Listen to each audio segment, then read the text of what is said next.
Welcome to the IT Collab, the podcast where the realms of community and collaboration intersect to revolutionize the delivery of IT managed services. I'm your host, Brandon Barnes. Whether you are an experienced IT professional seeking to expand your skill set or a visionary business leader in search of innovative solutions, we have you covered. Our experienced guests, comprising of industry veterans and thought leaders, will offer invaluable perspectives and insights to guide you through the dynamic landscape of IT. So, let us embark on this thrilling journey together. Let's go.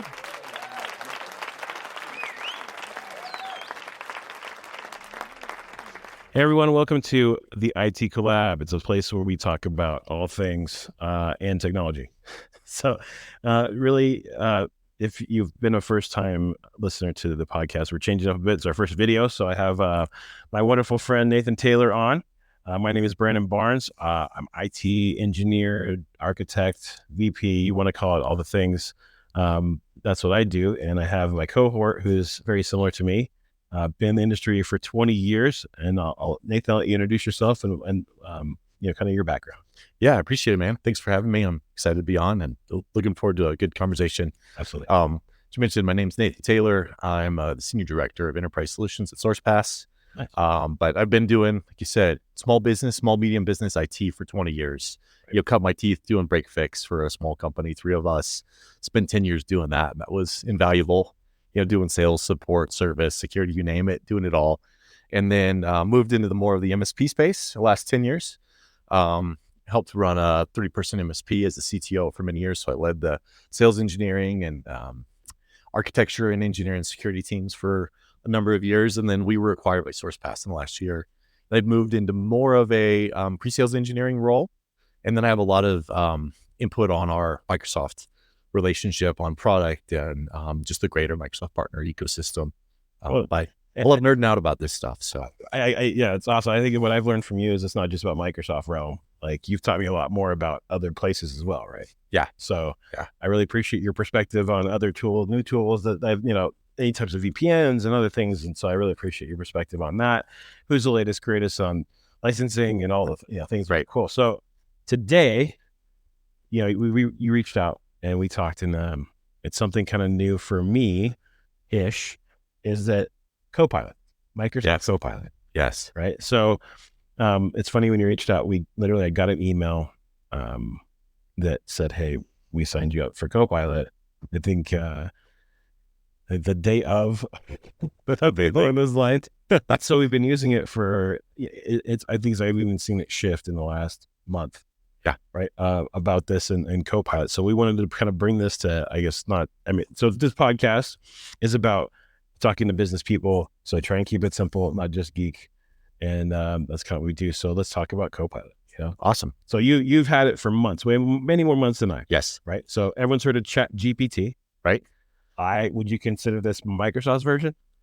Yeah, I think that's a good way to put it. So ChatGPT hit the ground running, year and a half ago, something like that, about 18 months ago. Something like that, yeah. And it quickly set a record for the fastest product to get to 100 million users. And it was like 30 days. It was insane. Just exploded. Right. And as you said, many people are using it. You're using it. A lot of people are using it. It's a powerful tool. Well, it helps me. Like, I'm a bullet point guy, right? Yeah. So if I was to write something, it helps me create stuff that I never would have thought of. Yes. Right. Yeah. So that's where I'm like, oh yeah, I love it. Like, I would love to have more. Like, it helps me break out things I would have never thought. Right. I call it an accelerator. Get stuff done quicker. Hey, I need to take some bullet points and turn it into an 18-point, a 3-page document. Done. Right. Now go tweak it. But it builds the framework. I need to do the opposite. I need to take a 3-page document, turn it into 3 bullet points. Done. It's incredible what it can do. Yeah. Right. Either or. Right. Either or. Yeah. So Microsoft invested quite a bit of money in ChatGPT's owner, which is OpenAI. So they own like 49% of it. They own a big chunk. So they're the ones that own OpenAI? I don't think they own a controlling interest. They have a large portion, but I don't think they control it. So they're deeply invested. They have rights to a lot of access, but they don't own it outright. That's insane. So part of that investment was they saw that ChatGPT was changing the space and they wanted access to it. And so by investing, part of what they got is they were able to build that ChatGPT functionality into Microsoft. Microsoft stack. Right. That released in a very, very limited public release to enterprise customers in April of last year. So it's almost a year old that the product's been out, but you couldn't access it unless you were buying 100 seats for 10 grand a month on an EA agreement. It was very limited who could get access to it. Okay. So how long has it been out? About a year. It was April of last year when that launched. Okay. But it was a limited. I mean, we're talking dozens of customers were paying for it. Okay. And then in November, they opened up an early access program for small business. Microsoft partners, they selected a few of us to go test it out and really start to drive what it would look like in the small business. And I'll tell you the reason they've been slow to roll it out is it is incredibly resource intensive for them to sell this. Because for them, it is incredibly expensive for Microsoft to service this product. How? It takes data centers because the amount of effort, because they have to build a large language model and then customize it for each tenant.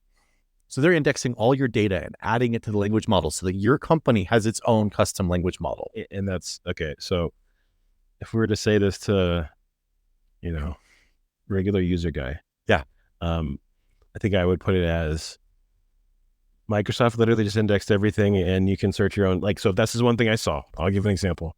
I think a Copilot, the preview, it says web or internal. Yes. Right. And so when you see that, internally, it'll search all of your documents in SharePoint, OneDrive, whatever the case. Teams, Outlook, right. All of your data. It'll search everything. Yes. And then it'll populate back what it thinks based off of what the company has. So what a large language model is I'm going to take just this enormous amount of data, right, ingest it all, learn it all, and then be able to respond from it. So it's got the sum of all knowledge kind of, it's like it's an intelligence. Yeah. They call it large language model, but the other word for it is generative AI, right? Right. The generative term means it takes all that data and says, what's the next step? I think that's the difference from all the AI and machine learning we've had in the past. You guys did a lot of machine learning here. You guys are data guys. Yeah. All the past machine learning and AI was, I've looked at your data and I've given you insights. It's not generating something new. It's saying, I've taken your data and give you a better perspective, a more intuitive or nuanced perspective, but I'm not generating something new. Language models are saying, I've taken all the research on this topic and the logical answer is that this is where it's going or this is what you're looking for. This is why AI sometimes makes stuff up. It's literally hallucinating because it's taking everything and going, well, the logical next step is this. Well, that may not be real all the time. And that's why you have to take those AI results and just have them with a grain of salt. They can be a little bit out there because it's trying to be creative and it's generating content. It's funny because if you actually say that, sometimes you have the option, yes, it's like if I go make a playlist on my YouTube music list, right? Yes, you can say, well, how far out do you want to? How creative do you want to be? Yeah, how far out do you want to go? And so that's I understand what you're saying. Yeah. So based on that, I think one of my favorite features thus far is I've seen Copilot show up on PowerPoint, Word, email, right? So email even coaches you hey, your email sounds a little aggressive. maybe you want to tone this down. Yes. Right. Yeah. It's a coaching or help you generate it. I've also seen it where my favorite is on a Teams meeting.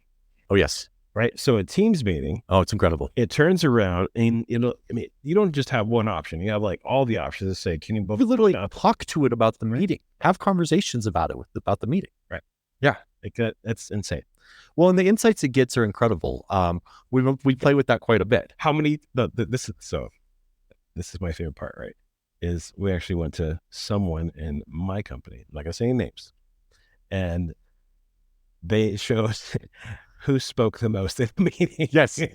And you could actually go back in the meeting based off of it telling you which user it is and go through the parts where they spoke the most. Yes. Or where they spoke, period.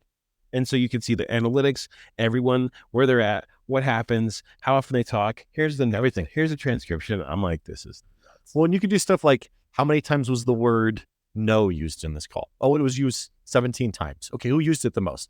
Well, Brandon said no a lot, but whatever. You can do stuff like that. You can ask it for maybe training for right? That'd be great. You can ask it for really interesting insights, like what was the tone of the meeting? What was the sentiment? And it'll say, this meeting's been mostly jovial, although people seem really frustrated about this topic. It'll give you chapters. It'll take your meeting and automatically figure out, oh, well, the meeting kind of ebbed and flowed through topics, pumping stuff here. And this is the different chapters. The second half, you were talking about implementation. You got into a piece about the contract. It'll break that out. It's smart enough of that. We've asked it for sentiment around employees. Right. Hey, this person on the call, what's the sentiment? Oh, everybody's joking. They seem pretty happy, but that one person was really frustrated about something they did. And it'll break down and tell you what. Yeah. And it'll even tell us stuff like we were in a big company meeting and somebody made a joke about one of our leaders and said he doesn't do anything, just giving him a hard time. And so we asked Copilot at the end of the meeting, what's the sentiment around that leader? And it said, somebody said that he doesn't do anything, but I'm not sure if that's humor or truth. So it's even smart enough to know that, like, I heard this, I know that this could be interpreted both ways. I don't have enough data, but I know those are places you can go. You're just like, this is incredible that you're picking up on subtle nuances of communication. That's crazy. It's wild. I mean, like, I think so technically, I think right now, I think we said current license is like $360 Correct. a year, right? Yes. So you're paying for that year up front. And I think they're making it up front because they want to make sure that it comes back to the capacity planning.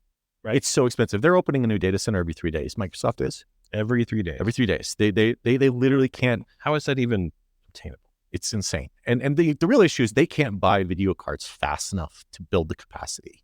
And so why video cards? Because that's what runs a large language model is GPUs. It's very GPU intensive. That's really what runs the AI.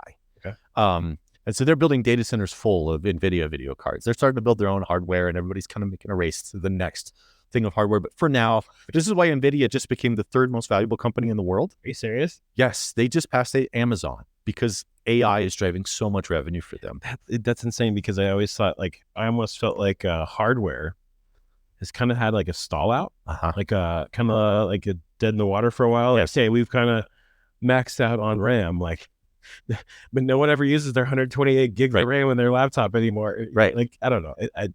I think I noticed the only time I run into hardware issues is when, people still have spinny disks or something. Right. In there. Right. Well, I mean, only time I have hardware issues is when I have too many tabs open in a browser, but that's a whole nother story. We can do a whole entire like podcast on too many browsers and the fact that they don't want to close them. Yeah. Fine. Yeah. Too many things. I'm guilty. Right? I'm guilty. Yeah. I'm a tab guy. I'm in that camp.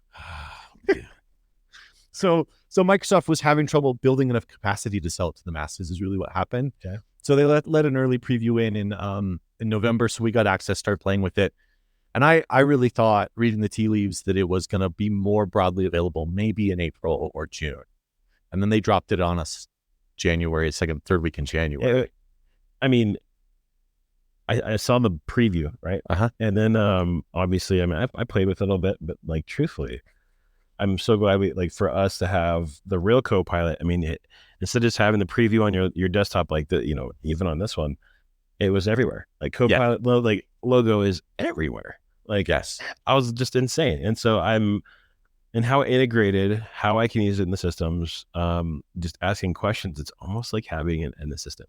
Correct. Or like I think I talked to one of my project managers and like, I'm out of a job. Right. But at the same time, I'm like, well, yeah, it doesn't talk to people yet. No, there's a couple thoughts to that. So Jared Spataro is one of the VPs at Microsoft, and he has a really good video series online. Look it up on YouTube, but also on LinkedIn. And he said that on their early adopters, they did a couple studies, and they realized that the people who got the most value out of the product were managers. Yeah. Because they know how to communicate clearly what they need and delegate tasks. And AI quickly becomes somebody you're delegating to. It's a thing you're giving work and saying, hey, go do this for me. I 100% leverage it. Yeah. Yeah. But I don't know about you, but sometimes I have to retrain myself because I'm used to just finding the quickest way to get it done. And that's not always an easy way to delegate. So you have to think differently. You almost have to retrain your brain on how to communicate to AI to do something for you. I would say even in the marketing realm, right? Yeah. So if I'm trying to do my sales engineering hat, if I'm running, helping the marketing team, if I'm helping the sales team, generating content, yes, and ideas is also another thing where I can just say, do this. Now, granted, don't get me wrong. Some of the stuff that comes out of there is super dry. Right. Like, just super, but you can even, ideas, like ideas, words, verbiage, things that I could use, try it this way. Yeah. I mean, it's insane. Like how much it's helped me just by I guess, giving me more ideas. Yeah, and you can always go back to it and say, hey, can you change the tone? Can you make this lighter? Can it will rewrite? It's more jovial, please. Right. Yeah. But I also think I feel like a big value of it is it helps me through writer's block. I enjoy creating content. That's exactly what I'm saying, right? Yeah. Like, writer's block is 100% what it's at. Or, if I can go back through a meeting and actually see notes that I didn't hear, I mean, that's really helpful. So I'm trying to make sure I actually get to what people's points were. Yeah. And because sometimes I'm in my own head and I'm like, I'm not even thinking about what I heard an idea and I'm like, whoop, there it goes. And I just want to make sure I can go back and kind of retrace what happened. So I agree. Nathan, tell me more. You know more about Copilot. So, we talked multiple things before this, but what else do you got? Yeah, there's a lot to talk about. It's really exciting and really interesting. So you talked about how you're seeing the Copilot logo everywhere. Yes. So Microsoft, in their infinite branding wisdom, have confused it for us. So they're using confused it for us. Confusing. It's confusing. So I'm going to try and clarify one thing. Copilot is their brand for AI wherever it is. GitHub Copilot, Security Copilot, Sales Copilot. You're seeing other brands having it. All of a sudden HubSpot has a Copilot, right? So this brand is not copyrighted. So you're going to see Copilot everywhere. But even within the Microsoft stack. So is Microsoft like kind of reselling it to other people, or? No, I don't think they got a copyright on Copilot. So they're just using that phrase, but it's not theirs. They don't own it. Like they own Teams. They own Teams. Nobody else can sell a Teams product. They don't have that on Copilot. I think it was already used too broadly. So it's not, they don't own it. But internally, you're seeing it. And I think you have to start thinking about context of the license. Security Copilot is going to run in Defender and XDR and SIEM and really be looking at security functionality, but it's not included with Microsoft 365 Copilot. It's a separate product. So if you could. Yes. I'm just a dumb guy. Oh, good. Nothing. You're telling me there's Security Copilot. Yes. And it does what? It's not out yet. It's coming very soon. Okay. But it basically bolts on your security stack and says, you've got Sentinel, you've got Defender for Office 365, and Defender for Identity, and Defender for Endpoint. You've got XDR. You've got all these data points. Sentinel's giving you really good data, but I'm going to take it a step further. Yeah. And I'm going to analyze trends. I'm going to show you where you're missing settings. I'm going to take all that data and give you feedback. Hey, you may not have noticed it. Sentinel might not have noticed it, but I'm noticing a correlation on these events.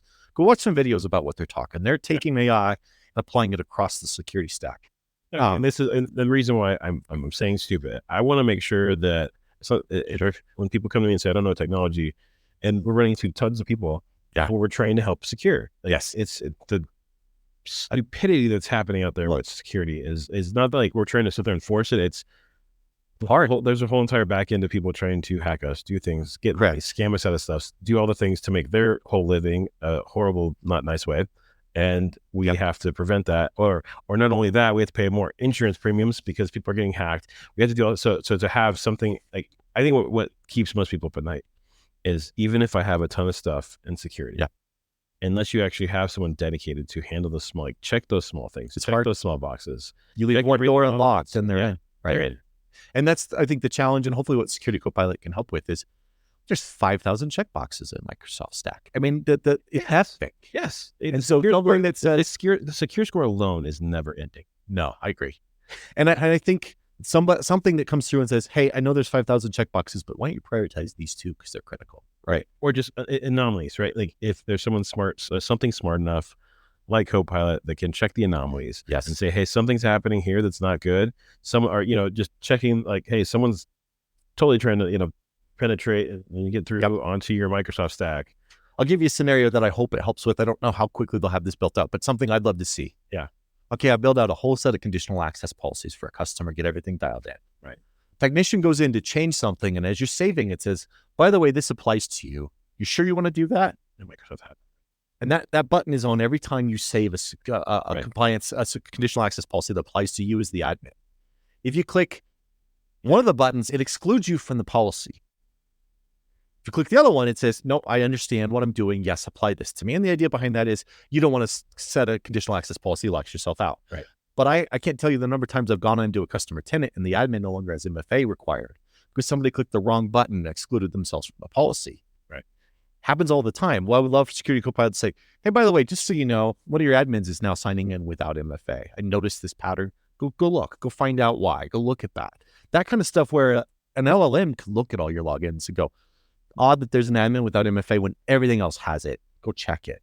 Right. That kind of stuff is really hard to catch as a technician, unless you got really good rules set up. But AI should be able to pick that up quickly. So other Copilot products, Sales Copilot, that's built into CRM. You're using Dynamics CRM. Sales Copilot gives you all kinds of AI on that content. Okay. Separate, right? Separate license. For license. So what's free with Copilot is the stuff you're seeing in Bing, in Windows 11. Okay. And what that is that's Microsoft Copilot. Confusing as heck, but Microsoft Copilot, it was called Bing Chat Enterprise for a while, is the Microsoft is ChatGPT for work. So instead of having to pay for ChatGPT, if you use ChatGPT, right, you can use Microsoft Copilot. And when you go to like the copilot.microsoft.com website, you can sign in. So it's like the free version of ChatGPT. It's like the paid version of ChatGPT. You're getting full GPT-4 with it. With GPT-4 with the preview of Copilot or the full Copilot? With the free version of Copilot. The free version of Copilot. This is for every Office 365 user has access to Copilot. And it's essentially ChatGPT with one big advantage. Your data is private. Okay. So if you're concerned about, which we all should be, hey, I'd like to have you analyze my code, but our code is our IP. Right. You don't want to put that in ChatGPT, even a paid subscription, because that's being used to train the model. That data, you don't control it the second you ask for ChatGPT to give you feedback on it. It's now their data. Oh. And so I get what you're saying. So like when you're open, just going straight to OpenAI, it's public, and then it saves your data, saves your stuff. Now, is it going directly to the person next to you? Hey, give me Brandon's data. No, it's their, but it's training the model, and eventually your data might come out in somebody else's answer. Fair. So when you use the Copilot, the free version that's on every 365 account, it's full ChatGPT. But when you sign in the upper corner, you'll see a green checkbox that says my data is protected. Now you're using a protected version of ChatGPT. If you're signed in. If you're signed in, that keeps your data local. Okay. Now, if you're on a Azure AD joined, Intune joined Windows 11 box, that search in the corner that shows Copilot now is fully protected. Got it. And so that's free to everybody. And I really recommend digging into that. We're at the stage where it's not if people are using AI. You've got employees using it. Try to get them using it in a place that you actually control it. Try to put parameters around it, because you're not going to stop it these days. You've got to control it. I just want to see it do. I mean, I think what people are scared of is I think that even if you're a project, like this just makes your job more efficient. Correct. Right. You can get better in other areas. And, right. There's so many more things that you can do with your life, like, right. and things that can, make your job better. So I think people are scared of this, but at the same time, I love it. Yeah. And the genie's not going back in the bottle. It's too late. It's gone. No. Yeah. It's not. What about, so that's the free when you're paying, the free version, but the paid version is? So the paid version, as you said, is you pay for 12 months up front for license. So it's $30 a month, but it's $360 up front. Right. What that unlocks is the functionality across all the Microsoft 365 apps. Which is everything. Right. It's huge. The way we see it, most customers are going to end up buying a paid Microsoft 365 Copilot license for 10 to 30% of their employees. I don't think everybody's going to use it. I don't think it applies to every role. I don't think so either.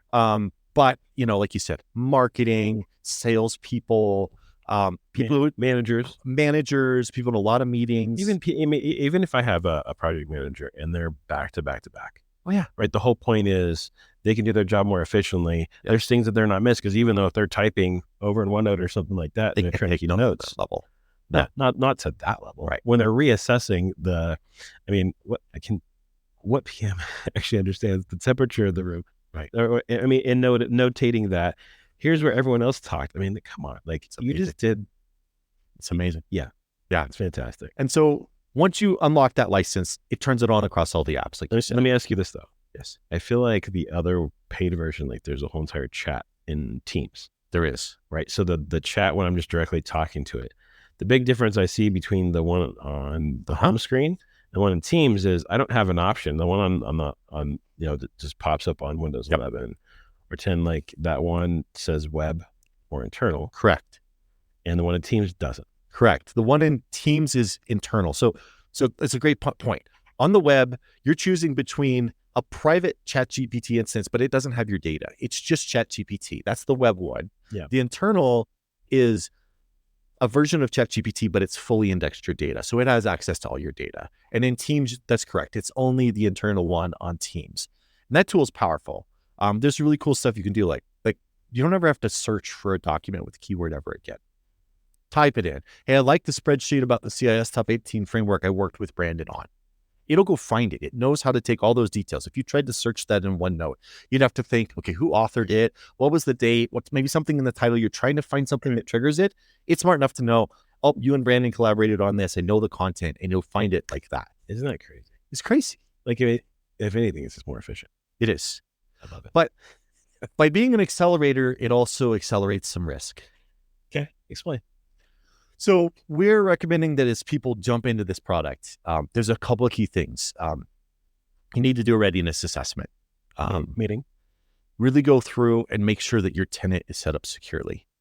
And you start with basic security, which seems obvious, but MFA, DLP, conditional access, all these things. If you don't have a secure tenant, that Copilot is now an accelerator for your threat actors and your risks as well. Because if a threat actor gets access to this tool, they can accelerate their ability to, analyze your environment rapidly. So what I'm hearing you say, yes, is that when you have Copilot, it can be more of a risk because if they get in your environment, they can use that against you to find out all the things. Hey, tell me that they're looking. Tell me any data with PII or financial information. Or tell me about any secret projects. What are the yeah.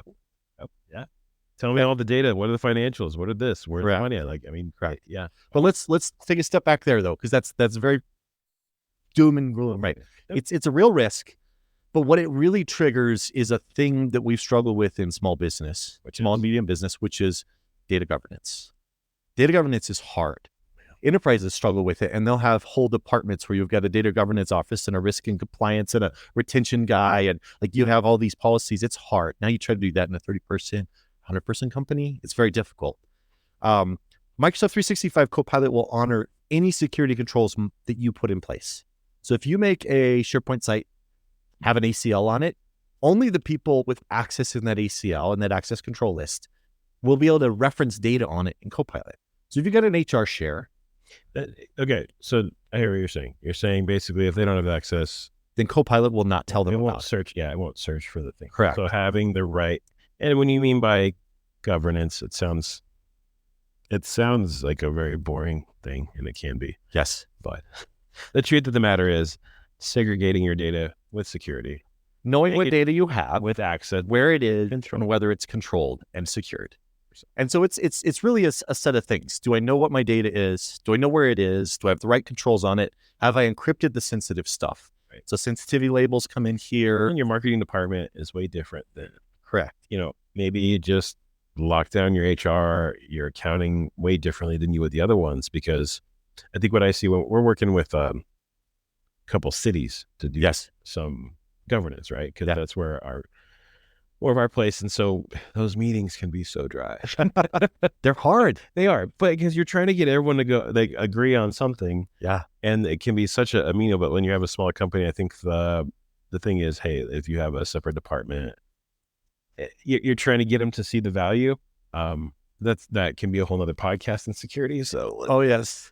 Let's move down the Copilot ride. But let's talk about one more aspect of this that's important. So the reason that data governance is important, if you have your data properly segregated, Copilot's great. Hey, I'll let you search your data. But let's talk about a scenario that could happen in this case. And I'll give you two scenarios that are an example of why this readiness assessment is important. Okay, you've got, you got a 100-person company. They got 30 SharePoint sites, right? Somebody spins up a new Teams channel because they want to chat with a few people. Now you have 31 SharePoint sites. They make it a public Teams channel. So everybody technically has access to it. It's just a wide open SharePoint site. And they're collaborating. And somebody in that channel says, oh, hey guys, let's talk about this we're putting in the new pay scale next year. There's 3 of us in here. Let's talk about the new pay scale for employees next year. Let's put this spreadsheet in here. Whoop.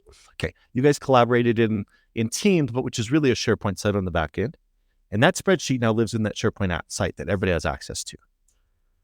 Well, most of your employees aren't going to go into the SharePoint directory or the Teams directory to go find that. They don't know they have access. Maybe if they search for it, they might find it if they do a search in the SharePoint UI, but not in the Windows 10 UI. Like they're not going to find it unless they dig for it. But there's a spreadsheet with payroll data that could cause ripples in your company sitting out there. Yeah. The day you turn on Copilot, Everybody now can search that because it's in the data they have access to. Hey, can you tell me what the average salary is for somebody in my role? Well, I don't know what the average salary is, but I do have a document that references that it will be this. You know what? I'm going to test that today. Like I want It's worth testing. I want to test it out now. Right? What is the average salary of the company? That'd be hilarious. It's hilarious, But not hilarious. I mean, I'd definitely go, hey, lock some stuff down. I have faith. Sure. But now I want to test, right? So what it drives is, okay, great. Now we need to make sure not only have we thought through data governance, we know where things should be, we know what sensitive data we have sensitivity labels available and applied where appropriate. Right. But now we need to go check. We need to do checks and balances. And often this is going to be a third-party tool. You can do it with Purview on E5. But where is my sensitive data? Can I go find that, move it to the right spot before you broadly deploy Copilot? I think you have to do what you're talking about. It also drives some employee discussions around policy. And we have an acceptable use policy around Copilot at our company that says if you use this, you're agreeing that you're responsible for what you do with this. If you discover something you shouldn't have access to, right, the choice you make after that has consequences for you. So be responsible. What's really interesting is I know with my company, I know that the big dog actually goes around and he'll check documents to see who's accessed it. Yes. And actually verify these kind of things. Right. So the usable, UAC is, access controls, you're talking and having these policies in place or whatever. I mean, you're talking you're just this has created a lot more thought. Yes. So it is great. Yes. It is fantastic in all its essence of what it does, but we really do need to reconsider how secure we're going to be. It can search for things that we never thought it could because no one ever looks here. But just now you could actually say some more things that you want to consider. And you can get there accidentally. Hey, I searched for something now. Like our company, we took that acceptable use policy. We really said, hey, let's talk about what the logical conclusion of this is. If you find something you're not supposed to have access, it's your job to hit security and say, hey, I found a database full of pay. We got to move that. That's your job, not security's job. If something's misplaced, you are part of helping protect us, right? The only time I usually ever hear that is like some new director came in. He's like, oh my God, I just checked this and I got access because they're digging. Right. They're digging. Right. I see everyone else's pay, like freaking out. Right. But because that means they see my pay. Right. Yeah. And then the other piece you get to there is you're also responsible for what you ask ChatGPT. As an employee, don't ask it for pay data. Okay. So, right. Just, I want to put a caveat on here and just kind of spin back into the fun realm. Yes. One of my engineers and I were looking, and he saw, and he has a trial in Paint, Microsoft Paint. Yes. Right. And so just like the art programs were tight, we said, putting in a fighting purple platypus or ninja platypus that has, whatever, does some stuff. And it didn't and we're like in Russia. And it's like, this is an acceptable word. And we're like, Russia? Right. No, it wasn't Russia. Yes. It was fighting. Yeah. So there is I know that Copilot probably has some internal work words like this that have, but I think what's funny is that now you have people always trying to get around AI. Correct. Like how would grandma make uranium, right? Like, right. Instead of asking it, like there was seriously, I heard people asking pretend you were my grandma and I was writing a book and I was trying to do a recipe for this. Well, all you have to do is say, two platypuses in conflict, two ninja platypuses in conflict, and it'll probably generate it for you. You didn't say fighting. You said they're in conflict. You said the word fighting, right? And there's some of that I think is part of what we have here. It's such a new technology. Microsoft is working to build the controls in. And I think in 6 to 12 months, there'll be a lot more levers to pull on that. But it's early days. You're 100% correct. I think so. I mean, just like everything else, like when Teams first came out, a lot less levers. Microsoft's famous for launching 75% of their products because they're going to market, and then it takes 2 years to get that next. It's always 2 years. Always 2 years. Why? You know why?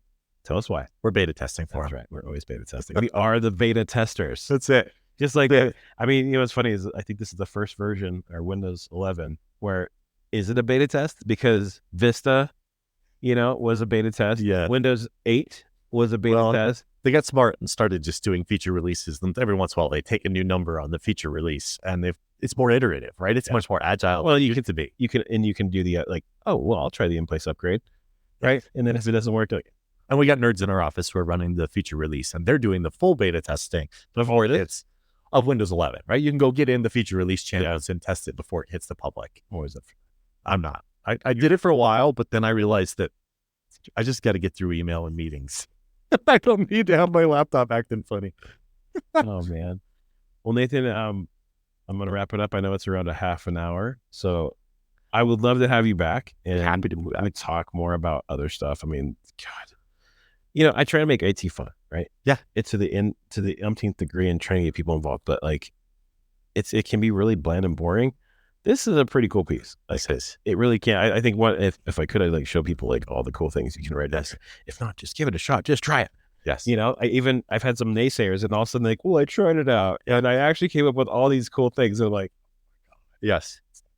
Well, I think pilot groups are a key. Get a couple key people who are responsible and smart, and they're gonna like all these other things. Eventually, they become the cheerleaders for it. Well, it's all leadership where I'm at, and it's really interesting because I almost want my PMs to have it. Yes, just to make their lives easier. Well, I'm aligned. We started with a couple leadership, but quickly it became strategic. Of your life gets dramatically better, because you've got a percentage of your employees that spend all day on conference calls, and being able to take notes changes their life. Hence the reason I really think the ones that are on conference calls, that team's right there. If anything, it gives you the better. They're the ones that schedule it, do all the things, get them on the phone, make sure the engineers do that thing. So I'm not knocking them at all whatsoever. I love my PMs. Yes, but if it can make them more efficient, and they're not sitting after the meeting at the end of the day scraping, like, oh my God, that's right. Yeah, this one because I was back to back to back. Yeah. So, all right, man. It's been a pleasure. Yes, and I'm gonna thank you. I'd love to, man. Appreciate it. It was fun.